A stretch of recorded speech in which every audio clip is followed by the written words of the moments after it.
ahli astronomi senior yang menjadi rujukan dari NASA sendiri. Beliau mengatakan begini, di antariksa kita ini terdapat banyak sekali pecahan-pecahan bintang yang melesat dengan kecepatan 120.000 km per jam. Satu butir meteor tersebut dengan kecepatan laju begitu, ini bumi. Ini meteor, ya. Kalau sempat satu meteor ini dengan garis diameter 2 km saja, tidak usah besar-besar, garis diameter 2 km saja menghantam bumi, maka kekuatan ledakannya untuk bumi setara dengan 1 juta kali lipat bom nuklir yang dulu pernah meledak di Nagasaki dan Hiroshima. Sementara sejak 2013 bumi kita diumumkan oleh NASA secara resmi memasuki arus sungai meteor di ruang angkasa. Waduh, ibu paham maksudnya? Paham bu maksudnya? Cepat bilang, biar dijelasin. Ini di ruang angkasa. Ini arus sungai meteor. Jumlah meteor di sini ratusan juta, bahkan sampai miliaran, melesat dengan kecepatan 120.000 km per jam, ya, kilometer per jam. Nah, bumi kita sejak 2013 ini masuk arus sungai meteor, nyeberang istilahnya. Paham Bapak Ibu? Coba lihat di 2017 ini sudah disebutkan tahun-tahun, bulan demi bulan apa, dari tanggal ke tanggal berapa, buka di YouTube. Penjelasan dari NASA jelas sekali, penjelasan dari pakar-pakar seismologi dan lain-lainnya menjelaskan tentang bulan-bulan berapa bumi kita ini akan menyaksikan melesatnya sangat banyak meteor di atas langit secara telanjang mata. Baik, satu meteor tadi yang garis diameternya 2 km saja sudah bisa menghasilkan kekuatan ledakan setara dengan 1 juta kali lipat bom nuklir. Lah, ini meteor. Kalau jatuhnya ke laut dengan kekuatan ledakan begitu, pernah lihat film Deep Impact? Belum pernah ya? Memang orang kampung. Lihat di Deep Impact, ledakan satu meteor kecil yang jatuhnya ke laut menimbulkan tsunami sampai-sampai patung Liberty itu ketelan oleh tsunami tersebut. Tapi menurut Michel Penn, garis diameter 2 km tadi daripada meteor menghasilkan tsunami setinggi 230 meter. 230 meter. Tsunami di Aceh berapa tingginya? 13-15 meter. Satu kota Banda Aceh tamat riwayatnya. Hanya dalam 10 menit lebih 200.000 nyawa, Masya Allah. Padahal hanya segitu. Kebayang nggak kalau 230 meter? Jangan dibayangin. Stres duluan. Kalau jatuhnya ke laut ya, tapi kalau jatuhnya di kutub utara atau kutub selatan, apa yang terjadi? Di kutub utara, kutub selatan itu ada gunung es abadi. Dihantam oleh meteor dengan kekuatan ledakan setara dengan 1 juta kali lipat bom nuklir, maka gunung es abadi itu akan mencair, permukaan air laut akan tinggi, akan naik setinggi 7 meter lagi. Maka New York, New Zealand, Chicago, Jakarta, Kuala Lumpur, Jepang, Belanda, kota-kota yang dibangun di tepi pantai di muka bumi ini hilang. 20% pulau-pulau di Indonesia hilang dari peta bumi selama-lamanya. Tapi kalau jatuhnya meteor itu bukan di laut, bukan di kutub utara, namun jatuhnya ke daratan, dan ini yang lebih memenuhi syarat kalau menurut Urutan hadis, ya. Dukhon ini hanya terjadi kalau meteor menghantam daratan. Nggak tahu daratannya sebelah mana nanti yang kena. Pekanbaru kah? Afrika kah? Amerika kah? Pokoknya ketika dia melesat, ketika menghantam atmosfer langit bumi kita, jedum, bumi bisa mendengarkan suaranya. Kemudian dia melesat. Di daerah mana dia jatuh? Kalau jatuhnya ke daratan, maka akan menimbulkan kekuatan ledakan yang sangat mengerikan. Di mana dia meledak, umpamanya di daratan Afrika atau Amerika, kekuatan ledakannya yang sama dan setara dengan 1 juta kali lipat bom nuklir ini akan menimbulkan lengkungan yang dalam. Partikel-partikel bumi yang meledak tadi membumbung ke langit. Ya, coba lihat yang bom nuklir. Lihat bom nuklir bagaikan cendawan. Itu padahal satu baru dibandingkan dengan 1 juta kali lipat loh. Sudah gampang. Di YouTube sangat banyak kajian ilmiah berkaitan tentang ledakan, teori ledakan ini. Silakan, sangat banyak. Mengerikan. Lalu dengan cepat partikel-partikel yang membumbung ke langit tadi tebal, menimbulkan gelombang kejut dari ledakan itu, menimbulkan kekuatan laju 800 km per jam. 800 km per jam. Maka dengan cepat partikel-partikel yang tebal tadi yang gelap di langit disebar ke seluruh permukaan bumi.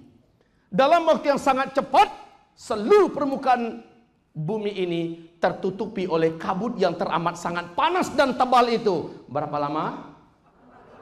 Kalau menurut teori NASA tidak, bukan 40 hari, tapi menurut mereka 1 tahun. 1 tahun menurut mereka ya. Menurut siapa? NASA Amerika. Kalau kata Rasulullah hanya 40 hari, Bapak Ibu mau percaya yang mana? Rasulullah itu nggak ada pakarnya dengan ruang angkasa. Beliau bukan seorang astronom. Beliau mengatakan 40 hari, Amerika mengatakan 1 tahun. Bapak Ibu pilih mana? Yang benar aja Pak. Rasulullah ya. Itulah kita. Apapun kata Rasulullah, sami'na wa ata'na. Abu Jahal, Abu Lahab datang kepada Abu Bakar. Abu Bakar, ente percaya nggak sama orang yang ngomong 1 malam dia sudah ke langit, dia sudah ke surga, dia ke neraka, bahkan dia sudah sholat di Masjidil Aqsa, habis itu kembali sebelum subuh tadi. Ente percaya nggak Abu Bakar? Apa kata Abu Bakar? Emang ada yang ngomong kayak gitu? Ada. Siapa? Kata Abu Bakar. Nah ini ente sudah ketipu selama ini. Orang gila cuma yang ngomong kayak gini kan Abu Bakar. Ya yang ngomong siapa dulu? Teman ente itu Muhammad. Udah gini dia Abu Bakar. Muhammad kata Abu Bakar. Hei Abu Jahal, hai Abu Lahab, kalian abu-abu semua. Dengar semua oleh kalian ya. Kalau Muhammad Rasulullah yang mengatakan itu, yang ngomong kayak gitu, saya Abdurrahman ibnu Abi Quhafah lebih daripada itu percaya. Apa kata Abu Jahal? Gila lagi nih daripada yang ini. Itulah kita. Kalau Nabi yang ngomong, khalas. Nabi mengatakan 40 hari. Ya 40 hari.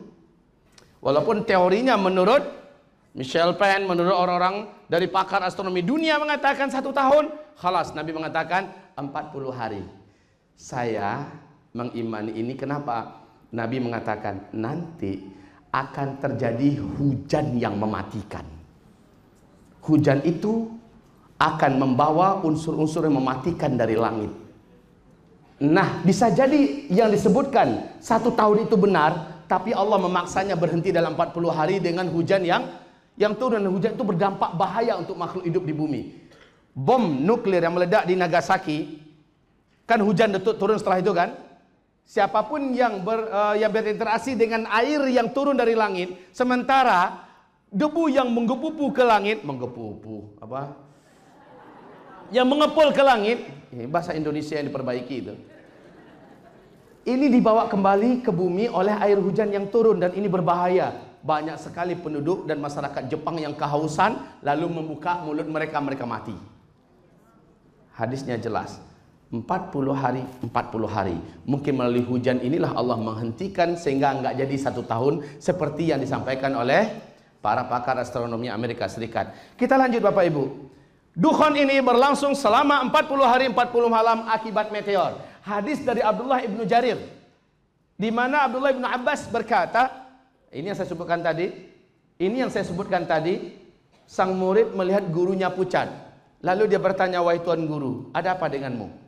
Si guru menjawab, yaitu sang Abdullah ibnu Abbas, saya semalaman tidak bisa tidur. Karena sahabat-sahabat saya mengatakan mereka sudah melihat meteor. Berarti besok terjadi dukhon. Coba lihat bagaimana sahabat menghubungkan antara meteor dengan dukhon. Sementara Abu Bakar bukan seorang astronom. Mana ngerti beliau tentang ini, tapi pastilah beliau mendengarkan dari orang yang tidak pernah berdusta. Rasulullah Shallallahu Alaihi dan sahabat-sahabat yang lain memahami hal yang sama, bahwa karena hantaman meteor lah dukhon terjadi. Dengan ini kita menyimpulkan bahwa simpul yang diputus itu adalah bumi mengalami hantaman meteor. Bapak Ibu tahu nggak kapan kira-kira bumi kita mengalami hantaman meteor? Mau dikasih tahu? Siap? Ya Rabb, kuatkanlah jantung Bapak Ibu kami. Saya sampaikan. Minum dulu.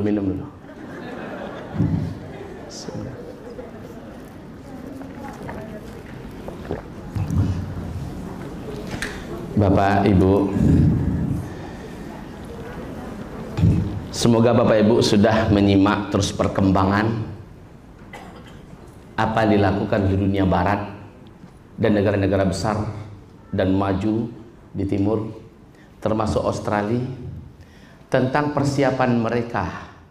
Tadi saya ada menyampaikan pada Bapak Ibu tentang bunker raksasa bawah tanah.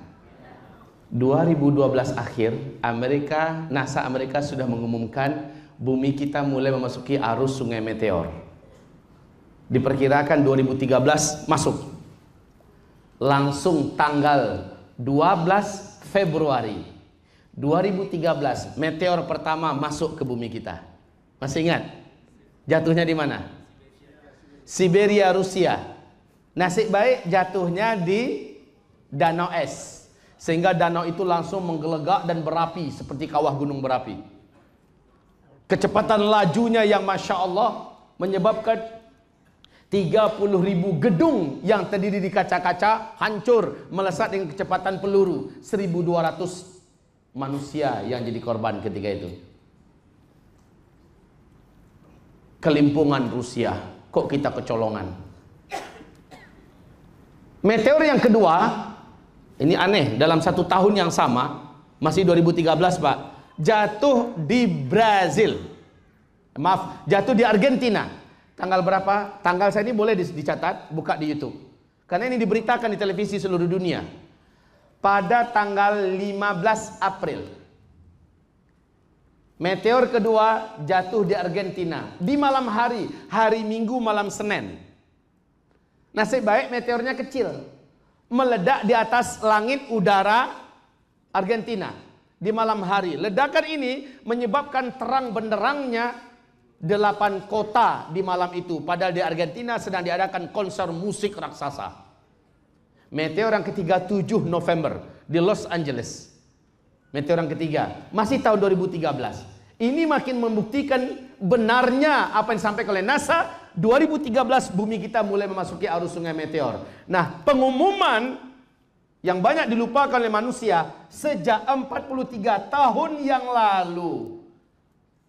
NASA Amerika sudah mengumumkan bahwa bumi kita 2013 ke atas mulai memasuki arus sungai meteor, dan peluang bahwa bumi kita akan mengalami hantaman serangan meteor ini sangat ada. Oleh karena itu, tidak tanggung-tanggung, negara kaya besar kuat sekelas Amerika Serikat membangun cara untuk menyelamatkan manusia sebatas yang bisa mereka selamatkan berupa bunker-bunker raksasa di bawah tanah. Bunker itu, Bapak Ibu, bunker tersebut ini daratan. Ini daratan. Ini masuk ke dalam. Jarak 30 meter ke dalam baru. Di sini mereka buat bunker. Bunker ini dapat menampung, ini sekian tingkat ya, sekian tingkat. Bunker ini dapat menampung 500.000 manusia, satu bunker. Dapat menampung jumlah manusia 500.000 manusia. dan difasilitasi dengan seluruh kebutuhan hidup manusia sebanyak 500.000 itu yang dapat dipakai selama 1 tahun. Selama 1 tahun. Coba buka di kitab ini. Ada yang sudah punya kitab ini? Coba buka di kitab ini tentang masalah meteor atau masalah dukhon. Di sini Rasulullah Sallallahu Alaihi Wasallam menyebutkan, ini yang paling penting Bapak Ibu. Sebentar, ini bukan buku pegangan saya. Buku pegangan saya sudah langsung saya orat-oret Bapak Ibu. Tentang masalah dukhon, coba lihat daftar isi tentang masalah dukhon. Dukhon.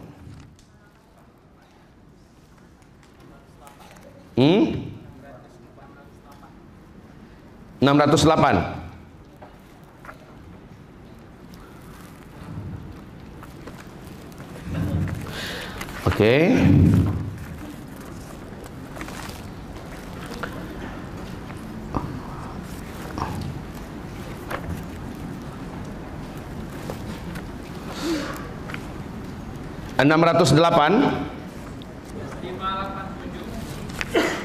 Baru berubah. 587 boleh. Ini dia 608.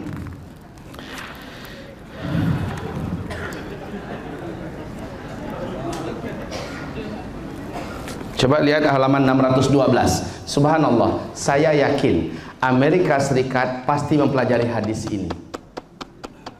Coba lihat halaman 612. Ketemu? Mari kita baca hadis. Berikut beberapa hadis.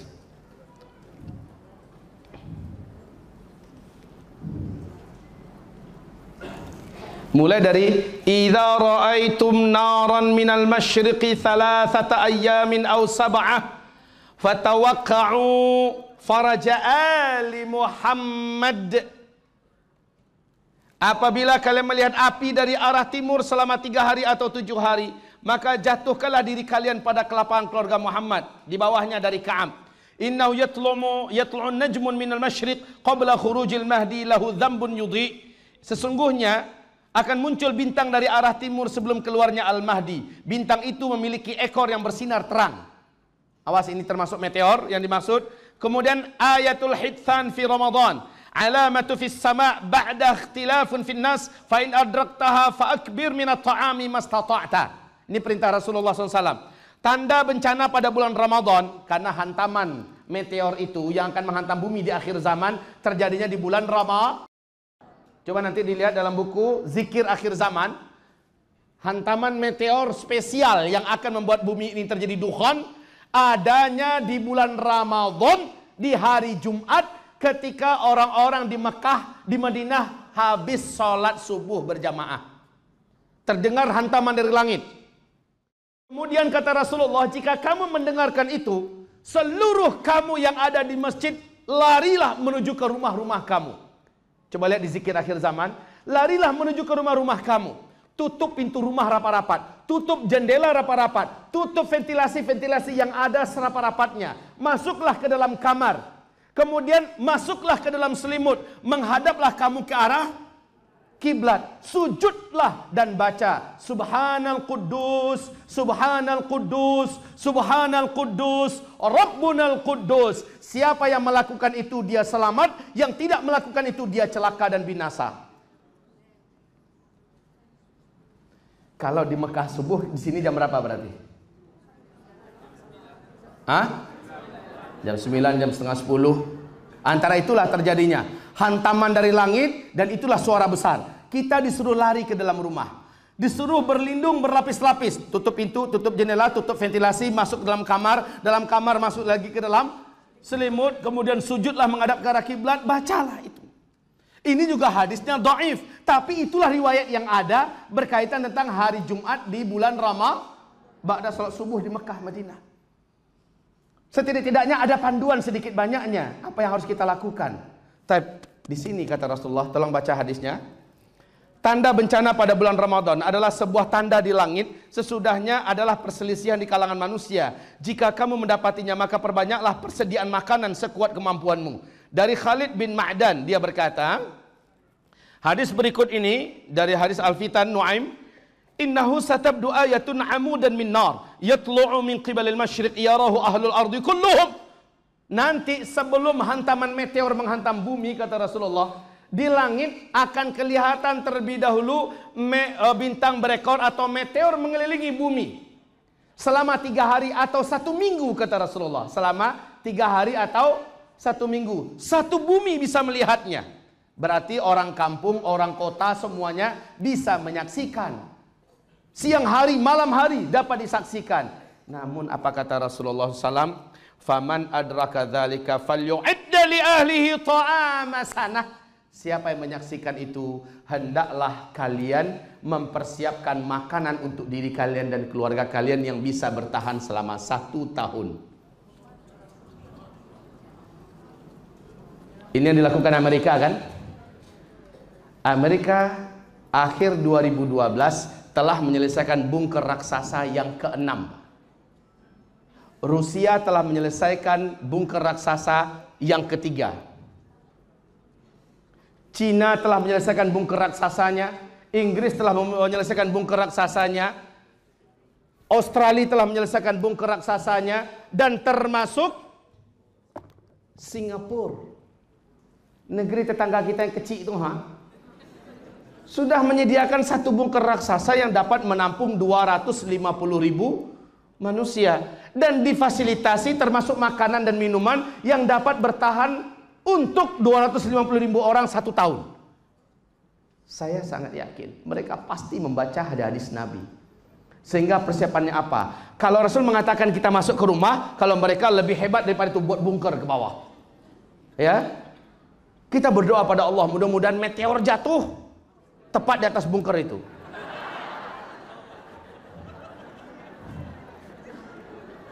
Gali bunker ke tanah. Lah Indonesia kan nggak punya bunker kan? Nah, Bu, putri saya Ainun Mardiyah namanya, sampai berdoa, ya Allah, doanya itu terdengar oleh saya, ya Allah, jadikanlah meteor jatuh tepat di atas kami, ya Allah. Kami ingin syahid sekeluarga, ya Allah. Karena dia tahu kehidupan setelah meteor jatuh itu berat. Berat, kelaparan merata di muka bumi. Makanan-makanan menjadi langka, harga-harga menjadi mahal, peperangan dan perampokan demi bertahan hidup. Ya Allah, setelah meteor jatuh, dan itu adalah tanda-tanda Dajjal sudah dekat lagi akan keluar. Dia dengar ini, makanya doanya pada Allah, ya Allah, jatuhkanlah meteor tepat di atas kami, ya Allah, sehingga kami sekeluarga syahid. Itu nggak lama ke Bu, terasa mungkin beberapa detik saja ibu meninggal. Mudah-mudahan jatuh meteor bukan baru ya. Amin. Amin. Ini normal Allah. Kita minta ini kepada Allah Subhanahu wa taala. Doa kita tidak akan merubah apa-apa. Doa kita tidak akan merubah apa-apa. Kembali kita bicarakan tentang masalah meteor. Kenapa Amerika, Rusia, Cina, Belanda, Inggris, Australia, Singapura ini sudah mempersiapkan bunker-bunker semua? Ini menandakan mereka mempercayai. Oke, Bapak Ibu mau tahu kapankah tepatnya meteor itu akan menghantam bumi kita?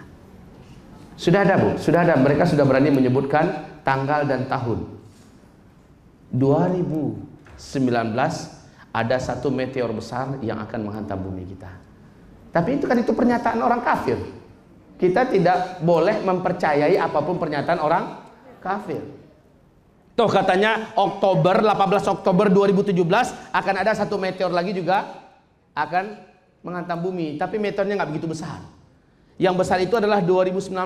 Apapun pernyataan mereka, ini pernyataan orang kafir yang kita tidak boleh untuk mengimani, meyakini, mempercayai. Hanya, ini yang penting sekali. Buka kitab zikir akhir zaman. Buka halaman 295. Kitab zikir akhir zaman halaman 295. Mana? Buka. Enggak ada. Masa bukunya ada 500, masa habis? Masya Allah. Apa bunyi hadisnya? Yang punya kitab tolong buka halaman 295. Hadisnya berbunyi begini. Fi hadhil ummah. Oh ya, sebentar Bu. Oh Ibu. Dukhan. Panas. Menyelimuti seluruh permukaan bumi. Otomatis kutub utara, kutub selatan terbungkus dukhan ini enggak? Kutub ini yang meleleh enggak? Yang ngeri itu adalah yang tinggal di tepi laut. Udahlah gelap gulita, tiba-tiba air terasa naik terus. Air terasa naik terus. Kan meleleh kan? Meleleh. Banyak di kegelapan yang 40 hari 40 hari itu terjadi tenggelamnya kota-kota, tenggelamnya daerah-daerah yang ketinggiannya dari laut tidak seberapa meternya. Ya Allah, mari kita dengarkan hadis satu lagi. Rasulullah sallallahu alaihi wasallam menyebutkan bahwa akibat daripada dukhan ini seluruh orang kafir akan melepuh kulit mereka. Orang kafir yang tidak sempat menyelamatkan diri melepuh kulit mereka. Kenapa? Bama kau melepuh kulitnya, Pak? Karena Pak, tapi orang yang beriman, kata Rasulullah, yang amal solehnya sebelum itu banyak, Allah jadikan mereka tidak terserang oleh bahaya apapun oleh dukhan. Mereka hanya seperti terserang flu dan demam saja sedikit. Alhamdulillah, berkat iman, berkat amal soleh yang kita miliki sebelum dukhan terjadi, iman dan amal inilah yang menjadikan kita disterilkan oleh Allah, dilindungi oleh Allah. Mungkin ini salah satu sebab, masih ingat ketika Syam membara dalam fitnah pembantaian peperangan, perbanyak beramal soleh kata Rasulullah. Hendak sejak Maret 2011 sampai sekarang, kalau Bapak Ibu sudah berubah, sudah menjadi orang yang soleh solehah, mudah-mudahan amal Bapak Ibu itu nanti ketika dukhan terjadi, Bapak Ibu termasuk yang selamat. Tapi kalau sekarang baru tahu, sekarang baru berubah, Bapak Ibu melakukan akselerasi amal soleh, masih ada kesempatan insya Allah Ta'ala. Jadi seriuslah beramal soleh. Kata Rasulullah, orang yang beriman. Buka Al-Quran surah Al-An'am 158. Orang yang beriman, yang amal solehnya memadai, dia selamat.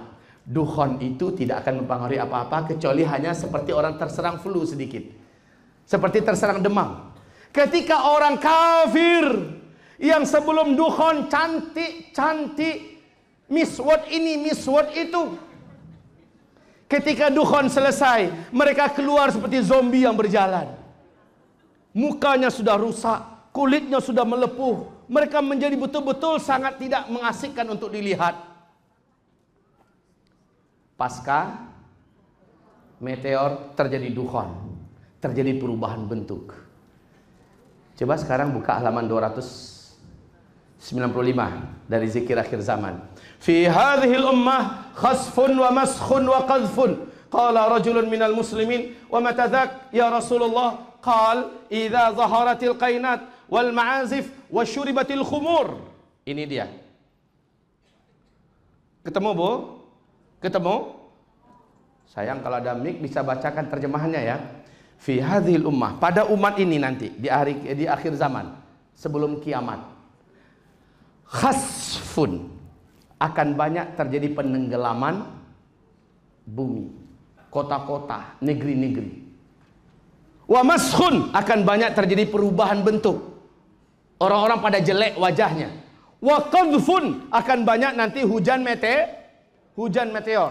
Qala rajulun minal muslimin, seorang laki-laki dari kaum muslimin bertanya kepada Rasulullah, wa mata dzaka ya Rasulullah? Ya Rasulullah, kapan itu akan terjadi? Jawaban Nabi, itu akan terjadi hujan meteor, penenggelaman negeri-negeri, kota-kota, dan perubahan bentuk akan terjadi apabila umatku sudah melakukan ketiga-tiga perbuatan berikut ini.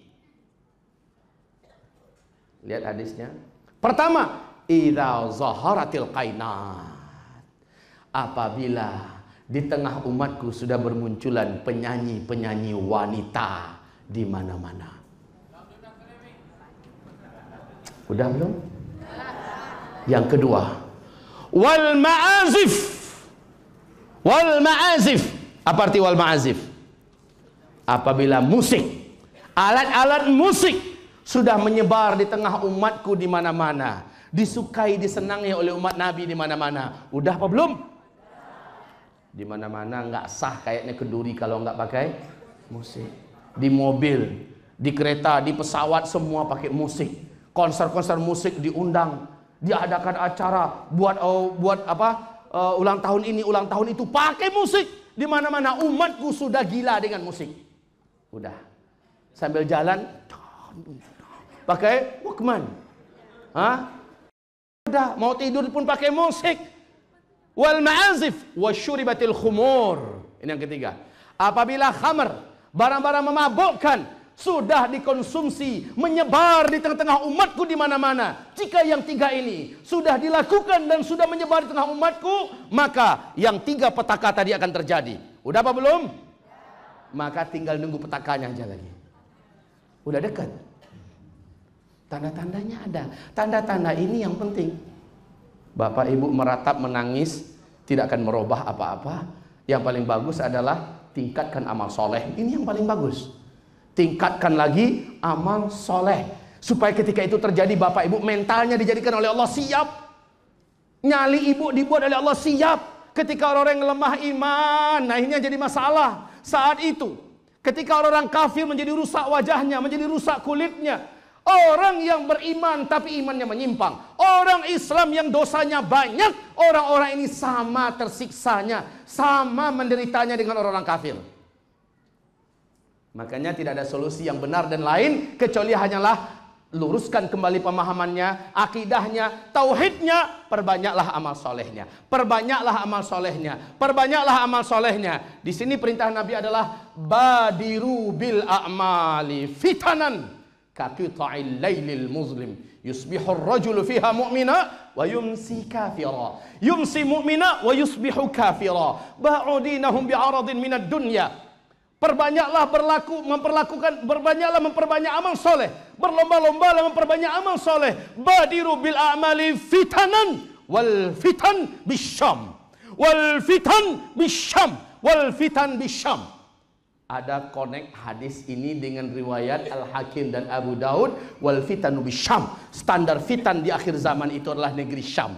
Kalau fitan di negeri Syam sudah membara, kamu yang ada di muka bumi berlomba-lombalah memperbanyak amal soleh. Amal soleh, amal soleh. Stop amal salah. Perbanyak amal soleh. Karena kita akan menghadapi hari-hari berat, Bunda. Hari-hari berat. Hanya amal kita yang bisa membela kita. Masih ingat nggak 3 orang yang terkurung dalam gua? Yang menolong mereka duitnya apa amalnya? Itu di dunia, masih hidup mereka di dunia, amal tersebut sudah berfungsi dan bisa menolong. Tolong baca dalam buku zikir akhir zaman itu nanti akan kelihatan banget bagaimana kata Rasulullah SAW, amal itu di dunia udah bisa nolong kita, belum lagi di akhirat udah bisa nolong kita loh di dunia. Makanya Nabi perintahkan perbanyak amal soleh, perbanyak amal soleh. Hamba-hamba Allah yang kami muliakan, baik, ini tentang dukhon. Peluang meteor menghantam kita sudah kita jelaskan, sudah memenuhi syarat-syaratnya. Ya, cuma kita nggak tahu nih di mana jatuhnya nanti. Hanya saja wahai bunda, dari dukhon ini setelah matahari kembali nampak, tahukah ibu, tahukah ayahanda semua, apa yang akan terjadi di bumi setelah dukhon? Hah?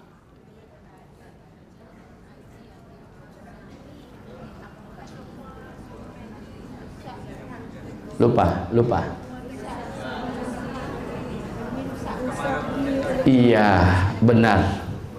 Otomatis ketika bapak ibu keluar dari rumah akan ditemukan tumpukan debu yang sangat banyak, menutupi mata-mata air yang ada, sungai-sungai yang ada, ya kan?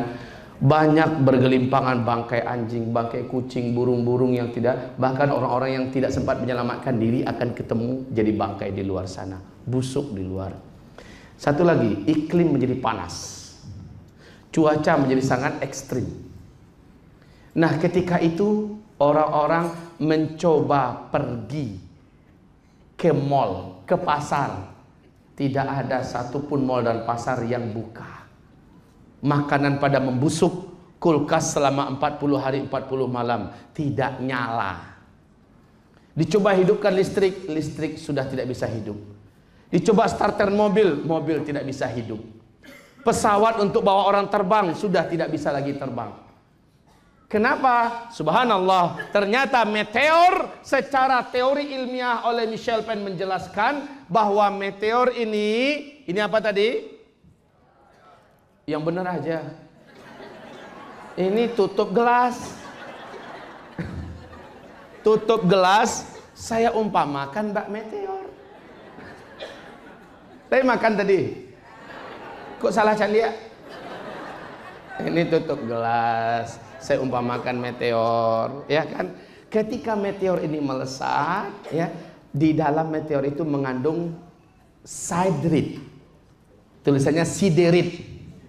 Ya, siderit ini adalah kandungan zat besi yang paling murni. Ketika dia menghantam atmosfer bumi kita, dia mengalami pergesekan yang ekstrim dengan atmosfer kita, menyebabkan dia terbakar bagian kulitnya, ya kan? Lalu bagian kulit yang terbakar ini mengeluarkan api dan asap yang sangat tebal.